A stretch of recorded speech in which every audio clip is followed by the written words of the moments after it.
अस्सलाम वालेकुम and welcome to बारान रहमत। आज अल्हम्दुलिल्लाह रमज़ान मुबारक का 16वां रोज़ा, यानी अगर हम देखें दूसरा अशरा भी निस्फ हमसे रुखसत हो चुका है और यकीनन ये मुबारक सातें हमारे पास एक सुनहरी मौका लेके आती हैं कि हम अल्लाह ताला से रुजू कर सकें, इस्तग़फ़ार कर सकें, अपनी ख़ताओं और गुनाहों को एक तरह से अनडू करके एक नई बाब का, एक नए चैप्टर का शुरुआत कर सकें।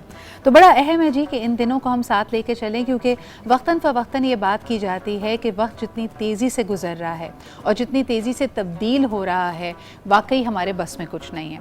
हम में से कई लोग ये अक्सर बात कर रहे होते थे और इस बात पे खुशी मनाते थे कि कुछ ममालिक फिर भी अभी ऐसे हैं जहां आप सफ़र कर सकते हैं। आपने हमारी ट्रांसमिशन को भी देखा जो पाकिस्तान और तुर्की की शराकत से एक बड़ा कॉम्बिनेशन एफ़र्ट थी, लेकिन अभी की ताज़ा तरीन इत्तलात के मुताबिक तुर्की ने कम्प्लीट लॉकडाउन का इस वक्त इंदिया दे दिया है और ये तकरीबन इस महीने की आखिर से ही शुरू हो जाएगा। 28 या 29 का जिक्र किया जा रहा है और इसकी वजह यह है कि कोविड नंबर्स में तेज़ी से इजाफा हो रहा है। तो ये वबा, ये पेंडेमिक जिसके आगे हम सब बेबस नज़र आते हैं, यकीनन अल्लाह ताला के हुजूर हमें रुजू करना चाहिए।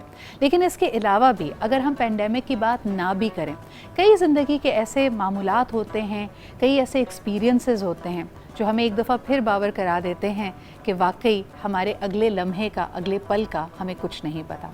मुझे अच्छी तरह याद है कि चंद साल कबल 16वां रोज़ा ही था और इसी इम्लाक से हमने देखा कि सहरी की तैयारियां हुई, बल्कि एक सहरी की ट्रांसमिशन में पाकिस्तान के इस मायनात सितारे को हमने देखा भी परफॉर्म करते हुए। बड़े दिलसोज़ कलाम उन्होंने पढ़ा, लेकिन फिर इसी वक्त तकरीबन ज़ोहर के करीब इत्तला आती है, बहुत ही दिलखराश इत्तला हमारे पास पहुँचती है कि अमजद साबरी हम में नहीं रहे और उनको बड़ी बेदर्दी से रमज़ान मुबारक के 16वें रोज़े को कत्ल कर दिया गया। एक ऐसा नाम, एक ऐसी हस्ती, एक ऐसी आवाज़ जिसका खला कभी पुर नहीं हो पाएगा।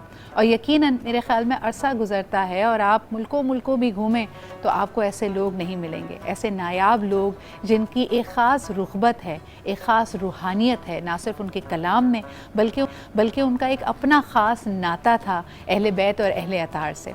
जब आप उनकी क़वालियों को सुने तो आप ख़ुद एक वजद में चले जाते। उनकी लाइव परफॉर्मेंस का कोई सानी नहीं मिलता। एक ऐसी हस्ती जो हमसे बहुत जल्द रुखसत हो गई और बड़े ही एक तकलीफ़ दे अंदाज़ में, एक बड़े ज़ालिमाना अंदाज़ में हमसे रुखसत हुई। तो आइए आज प्रोग्राम की शुरुआत करते हैं अमजद साबरी को याद करते हुए, उनके खूबसूरत कलाम को याद करते हुए, उनकी आखिरी परफॉर्मेंस जिसमें एक दफ़ा फिर वो हम सब के दिलों की अक्कासी कर रहे हैं। लेट्स जी जनाब, वेलकम बैक। कल की बात लगती है, आज 5वीं बरसी है अमजद साबरी साहब की और यकीनन जिस शान से, जिस तरह हम देखते हैं कि उनकी परफॉर्मेंस हुआ करती थी, कराची के इस बेटे को उसी अंदाज़ में रुखसत भी किया गया।